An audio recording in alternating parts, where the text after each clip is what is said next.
start now. The last track of this conference is in system biology, and we have 3 speakers. So I will introduce the first one, Jessica Carballido. Jessica works at the SIC Institute belonging to CONICET and the Universidad Nacional del Sur, Bahía Blanca, Argentina.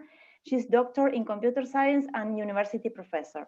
She works as adjunct researcher at CONICET in the area of bioinformatics, and since 2000, she has been part of the research laboratory in scientific computing.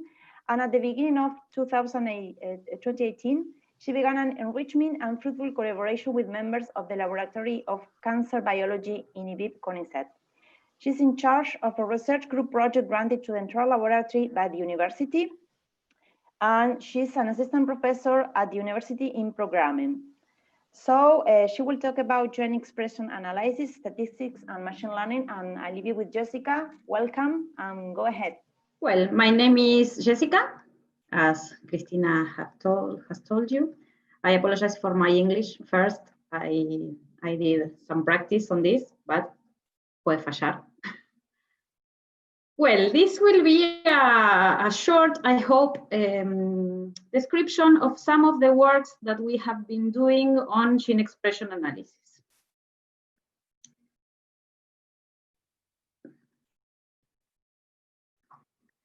This is my main research group, the one on the left, which is led by Ignacio Ponzoni. And from the last 2 years, I started working with some people of a biology laboratory. And with them, I created a group which is called a research group for the design, implementation,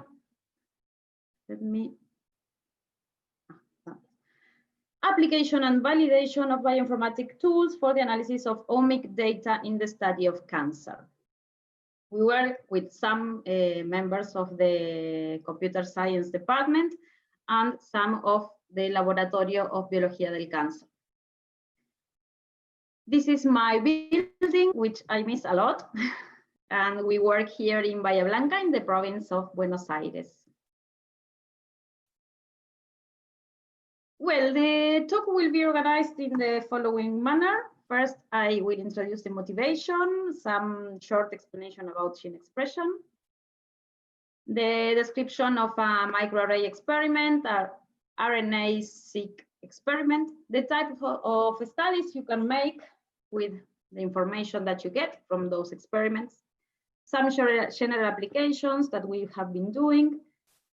Then I will give you some details on a specific challenge we are working on and some future ideas. Okay, let's start.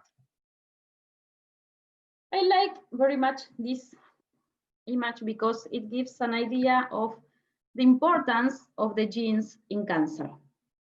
You can see the most important genes for some cancers, for example, breast, lung, bone, thyroid. Of course, the bigger the gene name looks, the more frequently it is defective in the type of cancer. For example, if you look at HER2, that is here, it has been proven that it is amplified in the 30% of human breasts. This amplification is thought to affect the response of tumors to treatments, and the overexpression of this gene can make a tumor more aggressive. So you can see there is a great relation between the expression of the genes and some types of cancers and the response to some treatments. In particular, in our group, we are interested in thyroid, skin, and breast cancer. I think it has already been explained, but I will explain it very shortly for the ones who don't know. What is gene expression? I like to make a computational description of this process.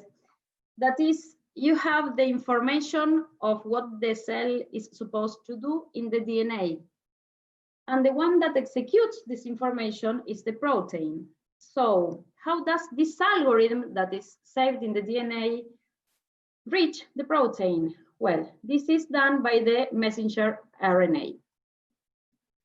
So if you measure the amount of messenger RNA, you can have an idea of how active a given gene is, the one associated with that RNA. Very simplified computer science vision of the process. And well, so you know some genes are active at some moments and some others aren't. So this measurement is important to know what is happening into that cell. So one of the technologies that is used to measure this value is microarray, that is the oldest. And after the experiment is performed, we get with a matrix like this, where rows represent genes. These are prob names. They represent genes in a simplified manner again, and columns represent samples. So this is what we work on. These data sets, in particular, we work mostly with Gene Expression Omnibus, but there's also another public database that is called ArrayExpress. There are many sites where you can download this expression matrix, two-dimensional vectors, because I can't say matrix in plural, where you can download them and work with these expression numbers. Every real number in the matrix means how the relative abundance of RNA for a given sample in a given gene. The other technology, which is newer, is RNA-seq, comes from next generation sequencing, where you have another kind of experiment, and the final product of this experiment is a matrix with integer numbers. These numbers represent counts of reads, and what is important here is that the more reads after some normalization process you have to make also means a more expressed gene. This is the database we mostly use, TCGA. Well, what are the types of studies that you can make over any of these data sets? According to your interest, you can make class prediction, class comparison, or class discovery. In particular, classification, when you have information about the samples, you can make some supervised learning, or you can make some clustering, or you can group the genes according to some patterns. And in that case, you will be making unsupervised learning. And what I have mainly been doing is differential expression studies, which have a very strong statistical influence. So here's an example of a microarray piece of matrix. You have the names of the samples, and also you have metavariables that classify the samples. For example, you suppose you have this sample, and it can also say in the data set that this belongs to a woman with a determinate age who survived a determinate number of days, and this sample was taken from healthy tissue. Also, this one was from healthy tissue, and this one too. Those were taken from adenoma, and those were from carcinoma. So you have more information about the samples, and this can be used for this type of supervised studies. First, if you don't have many information, you can make clustering of hierarchical or partitional. Then you can find some patterns in the matrix, which may mean something. Also, some exploratory analysis is done on those matrices. For example, sometimes the biologists are interested in the correlation between certain genes or between one gene and which are more correlated with it. So these types of matrix which say, well, this gene with this gene, this one no, because the gene with itself, but the second one, for example, has a high correlation, this one a little lower, this one almost no correlation. So when you find two genes that have a correlated profile, then you can make some graph like this, where you see the behavior of the gene over all the samples and the behavior of the other gene. Here, for example, they were interested, the biologists were interested in these two genes. So we made this graph to see how they behaved over all of the samples. As you can see, this had a big correlation value. And also, as I told you, there's another important study that can be made, that is class comparison, when you see which genes are differentially expressed. Here's a toy example where you see that gene 1 has low values for samples 1 and 2 and high values for this. If you don't have information about the samples, you might think from this data that this belongs to a class and this belongs to another class.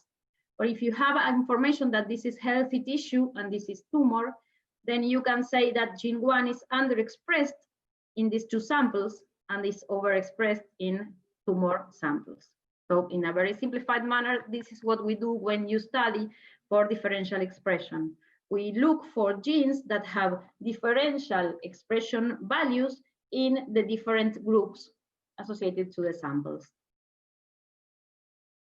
When you find some gene that is interesting and you make this type of graph, then you can see, well, this is all the group of normal samples, all the adenoma, all the carcinoma, and you can see that here you have a low value. Well, once you have made the graph, then you have to validate it with some hypothesis testing, like ANOVA in this case, because we have 3 groups. In this case, we're talking about microarray data, because if you use RNA-seq, the statistical study is different, okay? So if you have this, then you validate with some statistical process.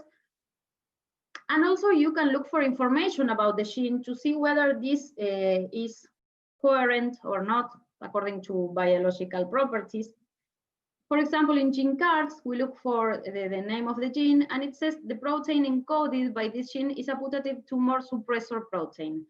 So if it has a very low expression value in comparison with the other 2 groups, then it is logic that we find here that it is not suppressing any tumor. That's why it appears in carcinoma. So you mix many studies when you are doing this type of analysis. As you can see here, once you have a group of interesting genes, then you will look in many web pages, applications about this group of genes. You can make gene set analysis enrichment. You can look in gene ontology, in KEGG for pathways, and then with all of that information, the laboratory of cancer can decide to make some other laboratory proofs or not. For example, here you can see a protein-protein interaction network, and this is all very, very easily available in the web. So it is important to know that these tools exist. For example, in Cytoscape, there are many plugins to do these types of analysis, given a list of genes of interest. Going to a more computational contribution, we also work, well I'm starting to work with these persons that appear in the bottom. They are from Mendoza and Misiones. Well, we made an implementation of a genetic algorithm, and so it is applied to several data sets of cancer. They are normalized, and then the algorithm was compared to other state-of-the-art methods, and this was recently published. Sorry that it is in Spanish, but the journal asks for the text and the figures to be in Spanish. This has been recently published there. So we also look for some contribution in the computer science area, and this is one example. Yes, this is a genetic algorithm that can be used for feature selection, in particular for the selection of genes in gene expression data matrix. Well, we have this current challenge that we have been working, and we will continue to work, where you have a lesion in the thyroid, this is a real problem. Yes, the specialist can ask for a fine needle puncture aspiration assessment for the diagnosis of thyroid lesions. So once this function is made, the tissue is studied by a histopathological doctor. In general, you have many of the nodules are benign, a little percent is malignant, and between the 10 and 30% is undeterminate. What happens when the tissue is undeterminate? In many cases, in Argentina, this leads to a thyroidectomy, which means the thyroid is removed. After it is removed, the tissue is more deeply studied, and then they find that only the 20 or 25% of the tissue was cancer, and in all the other cases, they were benign nodules. So what's the objective? To make those surgeries only when they are necessary, and that's an economic and healthy and many variables that would be improved if those surgeries could be avoided. So our proposal is to find which panel of genes would allow to discriminate between indeterminate cases that will progress to cancer and those that will not. So we center on this case, and we will try to remove those surgeries that aren't being made necessary. Then from my point of view, the main objective is to design a classifier that serves as a decision support tool for choosing the treatment to follow based on the suggested diagnosis. Always the idea is to provide a complementary tool. Yes, it's a decision support system. The decision is made by the doctors, and this would be another variable that could be taken into account. So the first part of our problem is to find that group of genes so we can train the classifier. In general, given the whole genome experiment, we would choose about 10% of the number of samples we have in the dataset. The final objective is to find genes that are informative or which are relevant to the classes that are provided in the dataset. So here we see what we are trying to do. First, we have thyroid datasets. We worked on various datasets, and we are working still on the phase of selecting those genes. We have implemented a genetic algorithm, another one, not the one I showed you before, another one that uses some statistical and some correlation values for selecting genes. Then we would integrate those data sets, reduced only to the genes that we selected that were informative, and train a classifier, which we are almost sure that will be a random forest.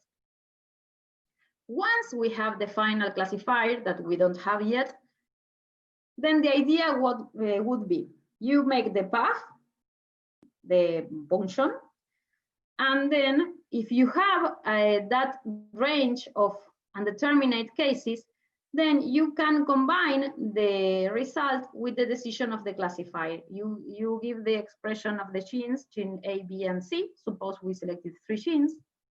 Then the classifier says, well, it's normal tissue.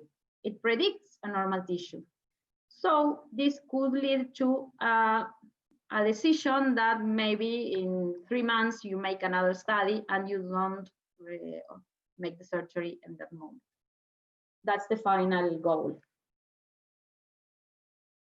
Well, and some ideas for the future. I am studying now variational autoencoders so as to be able to generate samples. One problem we have with data sets is that we have an enormous amount of rows, which represent the genes, and many times we have 5, 10, 15 samples. And so the idea of using this encoder to generate new virtual samples might be useful for classifiers and also to prove the feature selection methods that we are working on. Well, I think it was very short. what are the final remarks of this talk? It was very important for me to start working interdisciplinary with the people of the Laboratorio de Biología del Cáncer, because that's where I see what the real problems they work with are. And I give some responses to them, and they give me some ideas, so it's very good to work with them. This gives a synergy that I find very useful.